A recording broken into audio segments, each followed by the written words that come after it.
To take an image from Clever One, we begin on the Patient tab. Search for your patient in this search box on the upper left of the screen. To add a new patient to the system, click on the Add Patient button. Once we are in the correct patient chart, click on the Acquisition tab on the left panel to select your image type. Select your image type on the top bar here. The acquisition interface opens.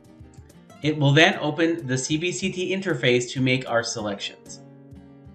Beginning with the gender options on the lower left of the screen, options include man, woman, and child. Note, if the patient is 12 or under in the system, it will automatically select child as the default. To the right are the patient size density settings. Options include hard, normal, which is your default, and soft. Now let's take a look at our scan sizes. This device is very simple to use. There are two sizes, 10 by 8.5, which is anatomical 12 by 9 centimeters, which will include dual arch full dentition. So that is 10 centimeters in diameter by 8.5 centimeters high. The smaller scan is a 5 by 5 size scan, perfect for one tooth. So that is 5 centimeters in diameter by 5 centimeters high. Starting with our largest field of view, the system defaults to the 10 by 8.5 scan. Nothing else is needed to be selected as this will encompass full dentition.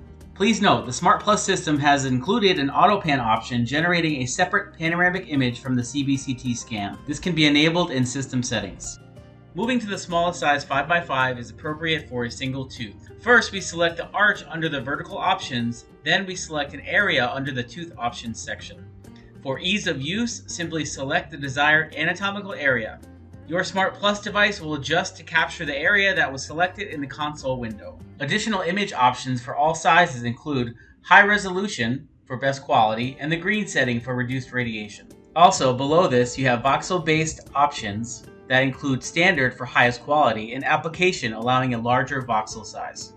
Also notice the message information area across the bottom left of the screen, always displaying the status and the next steps to take. Once we have made our selections, we can simply click confirm and the machine will rotate to capture position and we can position our patient. In preparation, have the patient remove all metal objects from the neck up, including necklaces, eyeglasses, earrings, and any other metal objects. The Smart Plus device has two fields of view, a 10 by 8.5 and a 5 by 5. Positioning the patient for both fields of view is the same. Let's go ahead and bring our patient in and we can go through our patient positioning protocol. Come over. Right, go ahead and stand up straight and tall for me. I always have the patient stand up at attention so we don't have any slouching or issues there. The first thing I do is I ensure that the chin rest is just below their chin. So I can move the entire device up or down, but I want to get that right to the base of their chin. And I'm going to step over here and I'm going to have the patient start with your hands, so go ahead and hands, palms facing up. Feet, go ahead and walk forward until your feet hit mine. What we're ensuring is our patient is standing up perfectly straight. Then I'm going to have the patient go ahead and open and bite on the bite stick and smile really big for me, and I'm ensuring the patient is biting in the bite stick groove. And you can see there's a little space here underneath her chin. I'm going to go ahead and gently push down on the chin rest to ensure that the patient's chin is firmly on the chin rest here. And that was just gently pushing down on the bite stick here. So the next thing I want to do is I want to ensure that the patient is lined up center using our mid-sagittal beam. There are 2 points of reference. I want to make sure it's right between the eyes and right here through the philtrum. So I'm just going to gently move the patient's head and we can see that now the line is lined up right through the center of the patient's face. Other thing to ensure with CBCT capture is that the patient's occlusion is flat or parallel with the floor.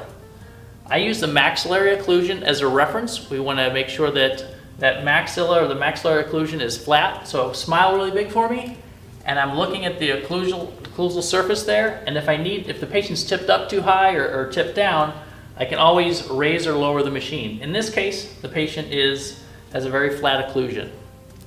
We also have a red positioning beam shining on the right side of the patient. I use that as a reference to ensure that that occlusion is flat or parallel with the floor. Once our patient has been positioned, I'm going to go ahead and close our temple supports. Ensure that the patient is lined up center still. And the instructions I give to the patients are that I would like them to go ahead and close your eyes, just relax and breathe through your nose, and also tongue position. With CBCT, we can just have the patient relax their tongue. Next, I'm going to hit my check mark, which is my ready button on the machine. Image capturing position. Please wait. The device will talk to the patient. And lastly, what it tells the patient is to have them close their eyes. I stay in the room until this is ready to capture. An image. Please close your eyes until image capturing is complete. Next, I'm going to tell the patient I'm going to step out of the room, go ahead and relax, and we're going to go ahead and take our image. Hold the button on the acquisition trigger switch, which will turn yellow when exposing. Hold the button until the image acquisition is fully complete. Once capture is complete, the temple support's open, and we can go ahead and let our patient out of the device. And you can just go ahead and step over there. On our acquisition computer, the scan will automatically save to the patient chart within EasyDent Eye. To open the scan, click on the Patient tab and double-click this to open for review.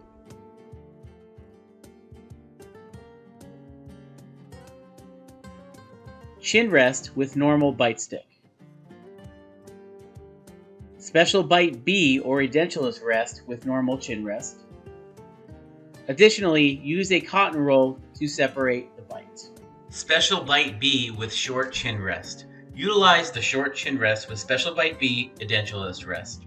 Notice the two different size chin rests that are included with your machine. Be sure to use the smaller chin rest for this example. This combination is used when it is clinically necessary to capture additional superior into the sinus.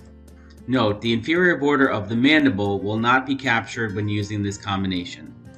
Also, it is not possible to utilize the regular bite stick with this shorter special chin rest.